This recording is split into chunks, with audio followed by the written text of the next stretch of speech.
Muy buenos días a todos. Estamos dando inicio al comité GSC correspondiente al 7 de junio de 2018. Con respecto al calendario de resultados, destacamos las cifras de reservas internacionales en China, un descenso cercano a los 14 billones de dólares en las reservas, un poco menos de lo que el mercado había estado anticipando. Por otro lado, indicadores en líderes en Japón en la versión preliminar del mes de abril, con una lectura en línea con lo que el mercado estaba calculando de aceleración de este indicador, 105.6. PIB de Europa, segunda revisión o tercera publicación, como lo quieran ver, o medición final de crecimiento de primer trimestre, en línea con lo que se había calculado previamente, 2.5%. Obviamente hay desaceleración, pero las cifras siguen estando por encima del crecimiento potencial y esto podría en cierta medida ambientar la discusión del Banco Central Europeo durante la próxima semana. Hablaremos un poco más en detalle sobre las decisiones. En América Latina, balanza comercial de Chile menos superavitaria de lo calculado. En Estados Unidos, peticiones iniciales de subsidios al desempleo se mantiene muy baja, cerca de los 220.000. En México, lectura de inflación acaba de ser dada a conocer con un descenso menos fuerte de lo anticipado, pasando del 4.55 al 4.51. El mercado esperaba 4.46 en este proceso de desinflacionario, luego de esas presiones registradas durante el año pasado. Con relación a lo que se viene para el resto de la jornada, tenemos en Perú la reunión del Banco Central, donde se espera estabilidad en el 2.75%, y en Japón cerraríamos con cifras de balanza comercial, cuenta corriente, medición, obviamente segunda revisión o tercera publicación de lo que tiene que ver con PIB del primer trimestre del 2018, donde hay una expectativa de contracción un poco más moderada, del menos 0.6 al menos 0.4%, y en China podría ser el día de hoy o el día de mañana las cifras de balanza comercial, importaciones y exportaciones. Con relación a los anuncios, se destacan las palabras del ministro de Comercio de China, donde establecía que si llegaran a encontrar un punto intermedio de encuentro con los Estados Unidos, su país está dispuesto a incrementar las compras de productos estadounidenses. Como ya se ha mencionado, este objetivo de compras adicionales podría estar cifrado alrededor de los 2000, de los 70 billones de dólares. Obviamente, el ministro de Comercio también estableció que si los Estados Unidos llegaran a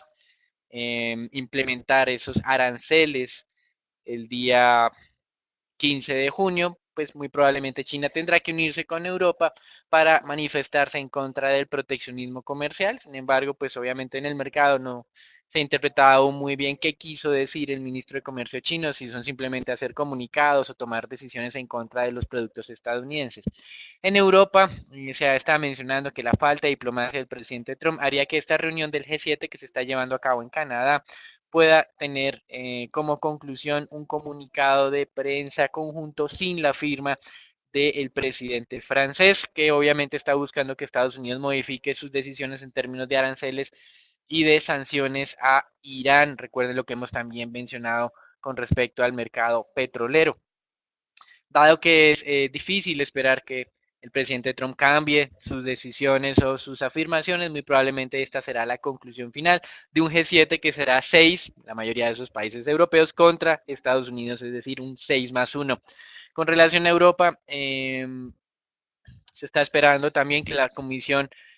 anuncie las medidas de respuesta a los aranceles que se impusieron durante la semana pasada, 1 de junio, a lo que es el acero y el aluminio europeo. Y esto obviamente pues simplemente recrudecerá un poco el ambiente en esta reunión del G7. Y en los temas del Brexit, que hace mucho tiempo no hemos, digamos, compartido los nuevos desarrollos con ustedes, el Reino Unido estaría proponiendo a la Comisión Europea eh, una zona de exclusión económica en la frontera norte, que es como uno de los frenos ahora que se tienen en esta negociación. Esa frontera norte, por lo tanto, tendría como una libre exclusiva o de exclusión a las nuevas medidas hasta diciembre del 2021. Veremos si esto es suficiente para que los europeos se muevan en esta negociación. Recuerden que en Europa está Irlanda, quien no quiere tener problemas en esa frontera, y por el lado del Reino Unido está Irlanda del Norte, y este pues siempre ha sido un tema histórico difícil de gestionar. En los Estados Unidos, el Congreso en apariencia puede hacer muy poco para impedir el levantamiento de sanciones por parte del presidente Trump en contra de la compañía china ZTE. En apariencia, el ministro o el secretario de Comercio de los Estados Unidos, Wilbur Ross, acaba de indicar que ya Estados Unidos alcanzó un acuerdo con esta compañía. Con respecto a estas decisiones, recuerden lo que mencionamos ayer, que el secretario del Tesoro está buscando que el presidente Trump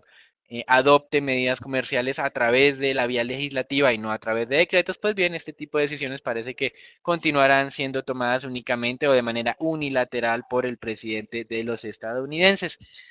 Algunos republicanos, digamos que no están muy contentos con la manera como se están adoptando estas medidas, y frente a esta parte llama especialmente la atención que las medidas de retorsión implementadas por México, esos aranceles en respuesta a lo que hizo la semana pasada Estados Unidos en contra del acero y el aluminio mexicano, están o tendrían un impacto global muy pequeño, pero fueron cuidadosamente diseñadas para que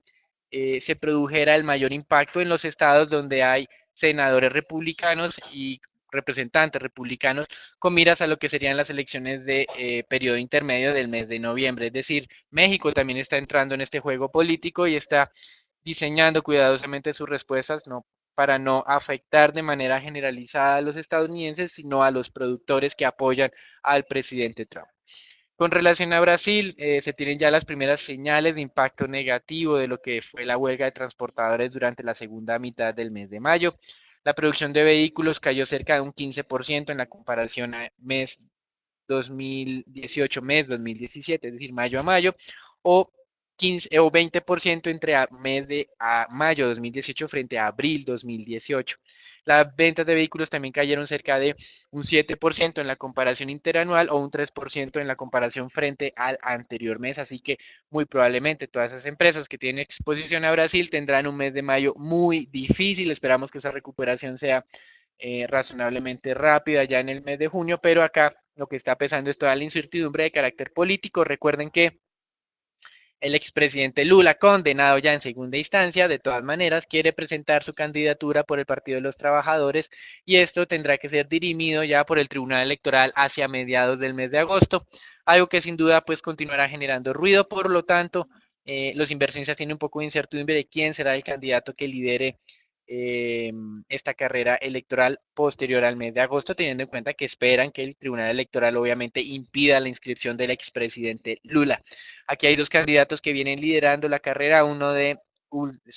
extrema derecha, que tampoco es como muy bien percibido en términos generales, y uno de centro izquierda que no tiene demasiado apoyo por el momento. Los principales, o por lo menos los preferidos por los inversionistas, no son muy tenidos en cuenta en este momento por los electores brasileños. Con relación a los mercados accionarios, ayer tuvimos una muy buena jornada, hoy tenemos un arranque de jornada relativamente positivo, exceptuando, como ustedes pueden ver, el caso brasileño, por lo que hemos mencionado recientemente.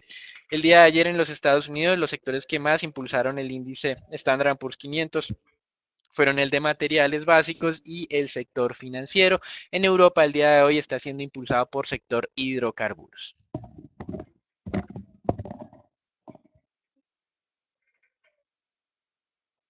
Pasando ya con los futuros del Standard Poor's, vemos que continúa entonces la tendencia positiva. La semana pasada el indicador técnico mostró una señal de reingreso sobre ese nivel de los 2.700 puntos que estamos viendo aquí, este punto, y que nos daba entonces la alerta de que podría entonces continuar este movimiento al alza para las acciones, las cuales ya están teniendo un impulso adicional,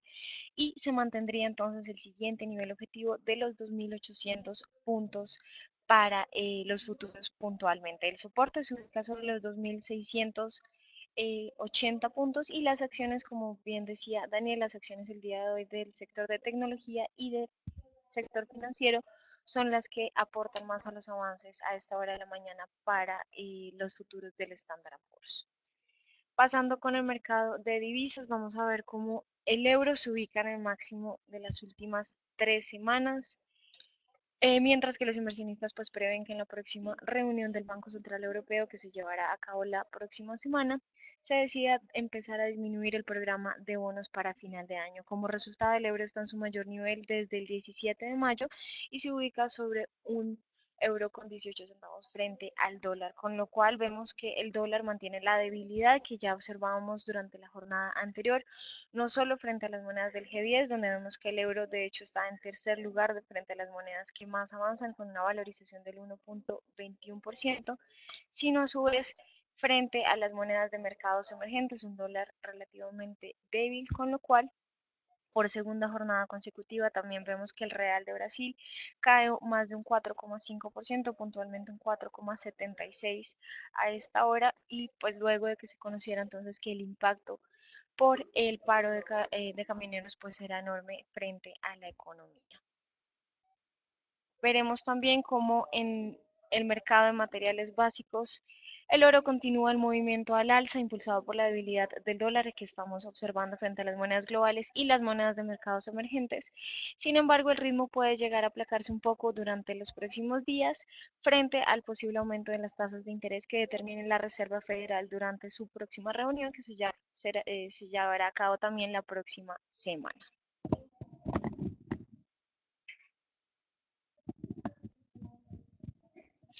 En temas petroleros, el presidente de PDVSA y quien pues fuera en su momento miembro de la Guardia Nacional Venezolana, es decir, un militar, manifestó que debido a los bajos niveles de inversión pasados, eh, la producción de este país se estaba viendo afectada, algo pues que ya era evidente desde hace mucho tiempo. Sin embargo, manifestaba que iban a acelerar los planes de inversión para mejorar pues este perfil futuro de producción, algo que se ve poco creíble teniendo en cuenta que estas administraciones en Venezuela de los últimos años han dependido en extremo de los ingresos que genera PDVSA para mantener, por un lado, sus programas sociales y por el otro lado, el apoyo de la población para, pues digamos que no ser depuesto de una forma violenta. Por lo tanto, vemos que estas declaraciones, si no es cierto, reconocen una situación de largo plazo, tampoco están brindando de verdad la solución creíble que el mercado está esperando, por lo que continuaremos viendo reducciones en la producción venezolana. Por otro lado, y a pesar de que los países europeos, Francia, Alemania y Reino Unido apoyan mantener vigente el acuerdo con Irán, las compañías de algunos países europeos ya están empezando a reducir sus compras a Irán. Irán vende cerca de su 20%, o más bien el 20% de las exportaciones iraníes llegan a países europeos, por lo que esto pone en riesgo esa vigencia del acuerdo. El día de ayer estábamos viendo reportes de noticias donde en apariencia el gobierno iraní había dado la orden de reiniciar el enriquecimiento de uranio y aquí pues en cierta medida dando por finalizado este acuerdo casi que de manera definitiva y veremos pues los pronunciamientos futuros sobre este tema tanto por parte de los países europeos, de Irán como de los Estados Unidos. Y estos son, digamos, dos factores que hemos reseñado, Venezuela y el acuerdo con Irán, como factores que podrían mantener de alguna manera, de manera transitoria, altos los precios del petróleo. Y finalmente, el otro tema que se está mencionando sobre la consideración que tiene Arabia Saudita de modificar o moderar el recorte de producción por parte de su país, obviamente recomendarlo para la OPEP. Se da a conocer que la India tuvo conversaciones con Arabia Saudita y que este país, Arabia, le había informado a la India que efectivamente estaba considerando hacer una modificación en este tema próximamente. Recuerden que India es uno de los principales consumidores mundiales de petróleo. Y el día de ayer se conoció el dato oficial de inventarios, el cual sorprendió enormemente al mercado, reportando un aumento de 2.1 millones de barriles frente a la expectativa que tenían los analistas y lo que fue también el dato de API que mostró una reducción cercana a los 2 millones de barriles, con lo cual el petróleo recibió un nuevo impulso a la baja y que veíamos el día de ayer retrocedió incluso cerca a ese nivel de los $64 el barril, pero ya vemos una leve recuperación de nuevo hacia ese nivel de referencia que se ubica sobre los $65, con lo cual vemos que la caída y pues se mantiene entonces una tendencia negativa, una valorización cercana al 7,5% desde que fue anunciada la señal por parte de nuestro indicador técnico, pero pues vemos entonces que este nivel de los 65 sería la resistencia a monitorear durante la jornada de hoy. La logró atacar y la ha logrado atacar en repetidas ocasiones, pero pues ha servido también como soporte y resistencia durante las últimas semanas. La producción total de Estados Unidos continúa en aumento. La semana pasada cerró sobre los 10,8 millones de barriles día, con lo cual pues se está acercando entonces de nuevo a niveles máximos no registrados por este país. Hoy se puede ver algo de estabilidad en el nivel actual, como referencia pues el soporte técnico sobre los 64 y ya el nivel que les mencioné sobre los 65, que es el nivel clave para el petróleo en el corto plazo.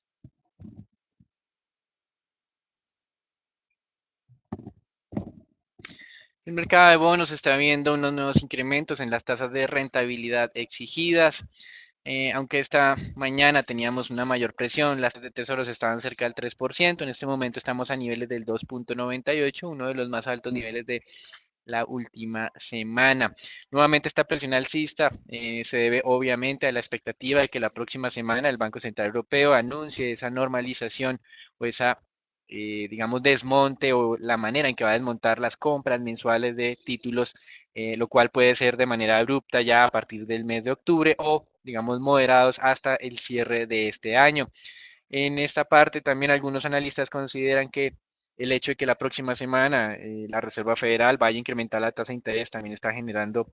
incrementos durante estas jornadas en las tasas de negociación o en las tasas de descuento de los títulos en los Estados Unidos. Sin embargo, de esta gráfica queda claro en la línea blanca que la probabilidad que el mercado ha venido descontando de incremento de tasa ya es prácticamente del 100% por más de un mes. Por lo tanto, no creemos que el movimiento justamente de estos días responda a eso porque es algo que ya estaban, digamos, incorporando dentro de las negociaciones los operadores de mercado. Y la, digamos, en cierta medida, otra de las razones que explican estos incrementos de tasas de los mercados de referencia en el mundo es una moderación en la percepción de riesgo, aunque obviamente la situación italiana está muy lejos de solucionarse. De hecho, simplemente nos está sugiriendo que se está alimentando una bomba más adelante en este tema italiano y de la zona euro. Está mostrando que hoy esa reducción, esa moderación en percepción de riesgo ha permitido alguna valorización en la periferia europea y algunas presiones adicionales en lo que son los considerados los activos refugio del mercado de renta fija. Así que digamos que hoy es una jornada de mucho cuidado, mucha precaución, más bien creemos que se están preparando a lo que podría anunciar la próxima semana el Banco Central Europeo, que también, como mencionamos al comienzo de este comité, está alimentado por esa ratificación de un buen crecimiento de primer trimestre del año, aunque con tendencia a la baja en términos de magnitud. Hasta aquí el reporte internacional. Recuerden, mercados accionarios con una buena tendencia, renta fija en pérdidas y un tema petrolero que está empezando a recibir algunas noticias que le podrían dar algún tipo de sustento en esta fuerte corrección que registró desde la semana pasada. Damos inicio al informe Colombia, donde queremos destacar básicamente la conferencia de prensa que dio el día de ayer la compañía Empresas Públicas de Medellín, EPM, donde mostraba cuáles eran en cierta medida como las últimas desarrollos de la contingencia que han venido experimentando en el proyecto Hidroituango. Con relación a esto,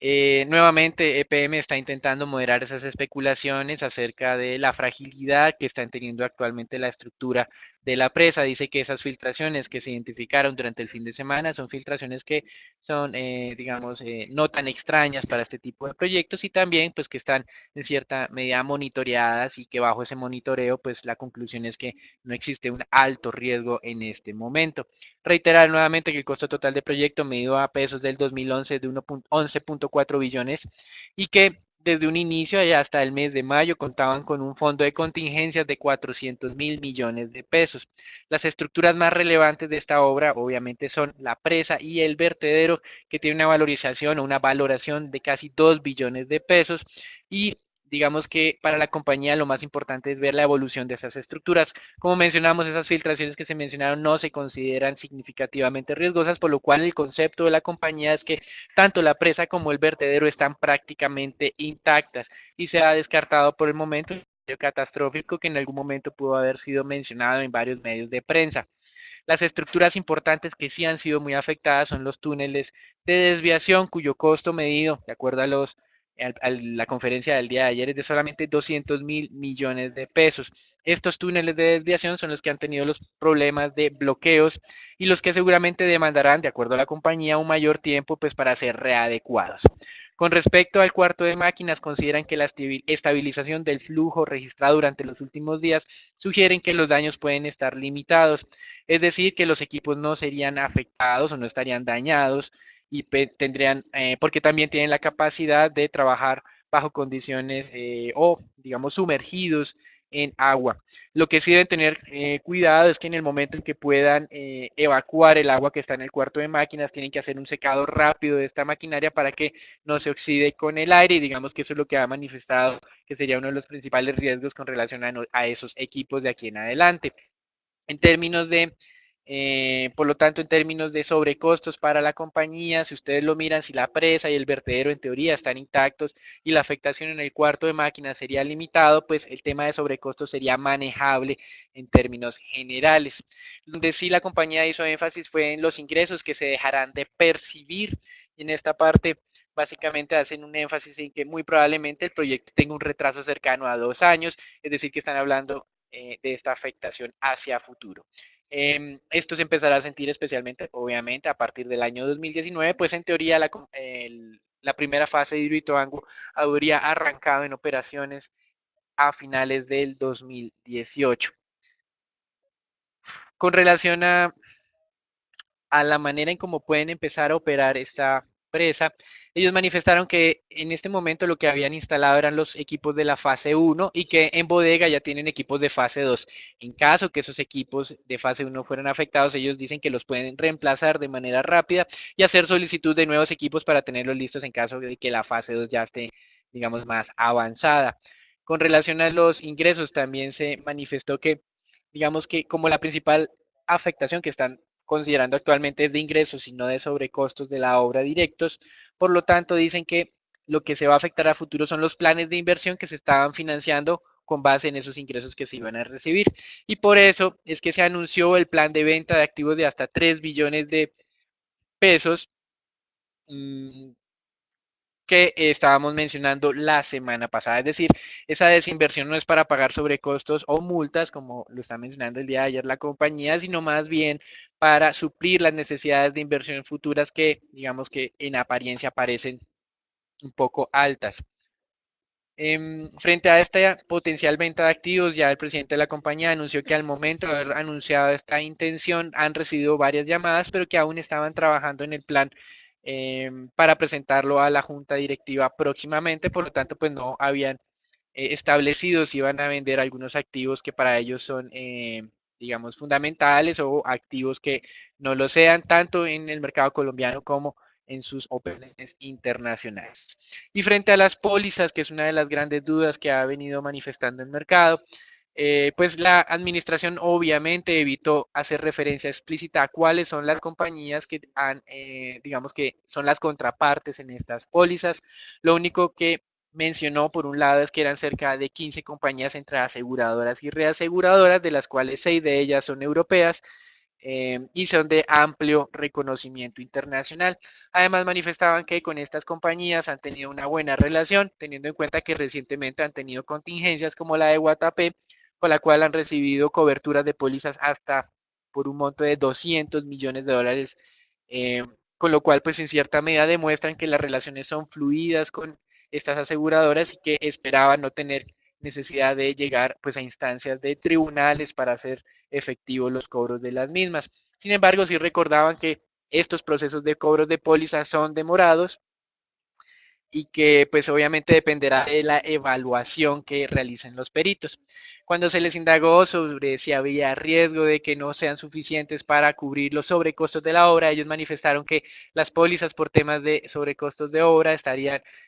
o son por un total de 2.6 casi billones de dólares, con lo cual sería más que suficiente para cubrir esta eventualidad. Sin embargo, que las pólizas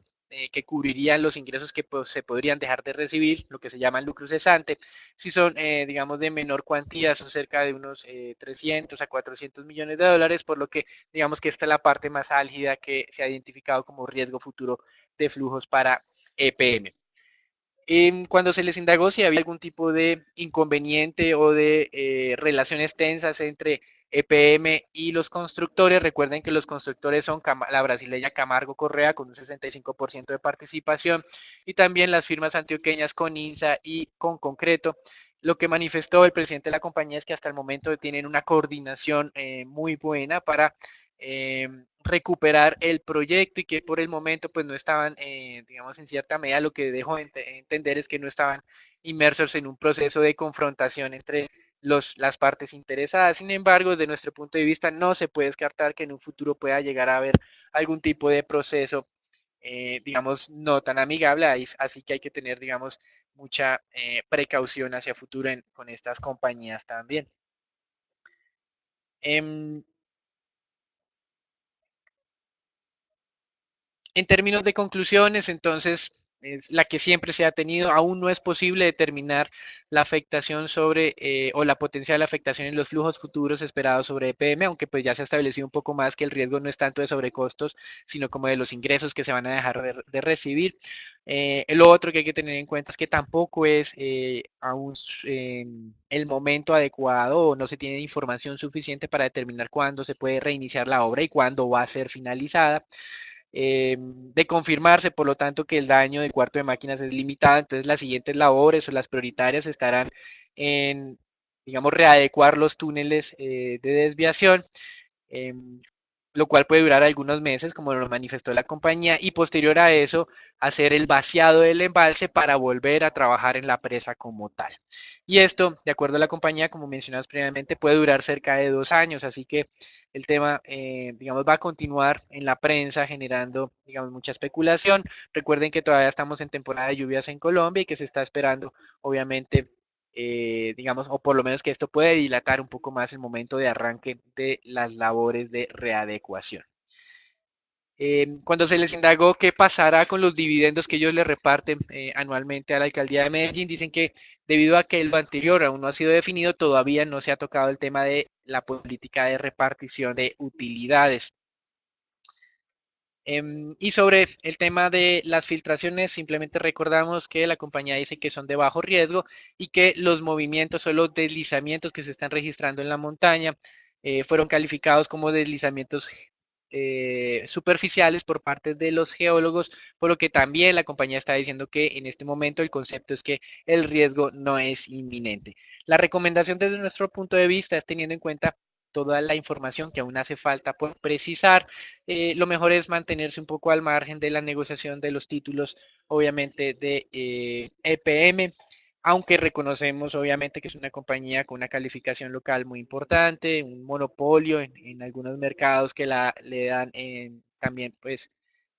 mucho apoyo, mucho soporte futuro sobre generación de ingresos y competitividad. Por lo que, digamos, si bien es cierto, nuestra recomendación es mantenerse al margen, no estamos mencionando que sea un mal emisor como tal, simplemente lo que estamos diciendo es que hay que esperar a tener más información para tener un poco más de definición en los posibles escenarios futuros. Eso es todo por ahora, los dejamos con Natalia.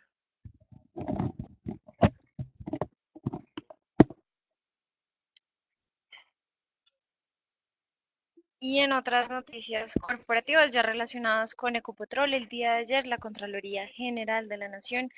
expidió un auto de imputación fiscal en el caso de Reficar, la refinería de Cartagena, por casi 2.400 millones de dólares, luego de que se comprobara pues un daño fiscal por la pérdida de inversiones para la refinería en lo que fue los años entre el 2011 y el 2015. Se pagaron mayores costos por mano de obra y subcontratos, lo que afectó la rentabilidad esperada por la nación, que pues es el accionista mayoritario de este proyecto, y generó que la refinería terminara costando cerca de 8.326 millones de dólares, que es una cifra más del doble que la calculada inicialmente. Sumado a esto, se ordenó investigar en un proceso separado el lucro cesante ocasionado por la entrada en operación tardía de la refinería, que pues sería por casi 2.000 millones de dólares el lucro pues, que se dejó de percibir por la entrada también en operación tardía de la refinería, con lo cual pues vemos la acción se mantiene dentro de esta tendencia positiva, pero pues esta es una nueva noticia y una nueva actualización de lo que ya son eventos que se han venido desarrollando frente a la misma y que pues veríamos que el impacto no puede llegar a ser bastante alto. Y en otras noticias corporativas ya relacionadas con Terpel, vamos a ver que el día de ayer fue publicado el aviso de oferta pública sobre el primer lote de bonos ordinarios. Esto es correspondiente al programa de emisión y colocación que ha venido desarrollando la compañía por hasta 1.5 billones de pesos. Esta emisión será realizada en 18 series y los recursos obtenidos serán destinados en su totalidad para la sustitución de pasivos financieros. Está destinada a los inversionistas en general, pues esto incluye los fondos de pensiones y la inversión mínima de cualquiera de las series será de 10 millones de pesos y se podrá pues negociar en múltiplos de uno siempre y cuando pues cumplan con el monto mínimo. Y en otras noticias corporativas, esta pues ya es una noticia que estamos viendo, ha sido publicada por Bloomberg. Se ve que ISA va a entrar entonces en lo que sería una nueva em, pelea o lo que sería entrar a poner una oferta por una de las empresas de transmisión de energía en Argentina. Ya en los últimos meses y en las últimas entregas de resultados hemos observado que su presidente Bernardo Vargas ha mostrado el interés de que ISA siga expandiéndose como un negocio multilatino y que entre entonces en presencia no solamente en Argentina, sino en México, con lo cual estaría muy en línea con la intención que tiene la compañía de expansión, pero pues les estaremos ampliando la noticia posteriormente. Y en cuanto al índice Colcap, vemos que continúa, entonces la tendencia positiva se mantiene por encima de las tres bandas del indicador, los 1550 puntos, donde se mantiene lo que sería el nivel objetivo, el próximo y reciente mínimo, lo que fue los 1580 puntos. Hoy culminamos finalmente lo que sería la temporada de entrega de resultados con los resultados de Davivienda y Grupo de Energía de Bogotá, por lo cual se esperaría que las acciones retornen a la senda alcista y presionen el índice incluso cercano a ese nivel de los 1600 puntos que hemos mantenido como nuestro nivel objetivo en el corto plazo. Y pasando con el análisis de la acción de Grupo Energía de Bogotá, ya en referencia al día de hoy, serán publicados a las 9 de la mañana los resultados referentes al primer trimestre del 2018, con lo cual pues mantenemos una perspectiva positiva para los resultados en base a lo que fueron las cifras operacionales y cifras financieras de sus dos grandes filiales, tanto TGI como Cálida, y que le darían entonces un impulso adicional a la acción. Por consecuente, lo que se ha observado es que en las últimas jornadas y en las últimas semanas la acción persiste en la tendencia al alza, se mantiene por encima de lo que fue el precio base de la primera etapa de enajenación, que fueron los 1.018 pesos, y el soporte pues se ubicaría ligeramente por debajo de este nivel en los 2.000 pesos. Se recuerda que el precio objetivo estaría cerca de los 2.100 pesos para nosotros frente a nuestra recomendación de compra especulativa, y para el mercado también vemos que los analistas se encuentran la mayoría en lo que es una perspectiva positiva y que continúa este movimiento incluso cercano a los 2.200 pesos. Así que a lo largo de la jornada compartiremos con ustedes el análisis de los resultados del primer trimestre y pues que iría en línea a esta tendencia positiva a continuación o lo que podría ser un posible retroceso en el corto plazo. Y pasando con el análisis de la acción preferencial de Bancolombia, pues con Bancolombia se ha observado alta volatilidad durante las últimas semanas. Estamos evaluando actualmente lo que fue nuestra recomendación de subponderar, una recomendación de subponderar altamente especulativa, donde veíamos que pues era un rango relativamente estrecho con el precio objetivo cercano a los 32.000 pesos y nuestro nivel de máxima pérdida en los 34.000, con lo cual pues ha alcanzado a tocar este nivel, pero no ha cerrado por encima del mismo, con lo cual pues seguimos monitoreando lo que sería la recomendación actual. Y recordándoles que los dos niveles a monitorear pues estaría sobre los 34.500 como resistencia y el soporte cercano a los 32.000 pesos. Y pasando con el peso colombiano, vemos que el día de ayer fue una jornada donde continuó entonces fortaleciéndose el peso colombiano frente al dólar. El ataque a la tercera banda del indicador pues se llevó y se concluyó con éxito y se ubica sobre ese nivel de congestión y nivel de relativa importancia sobre los 2.830 pesos.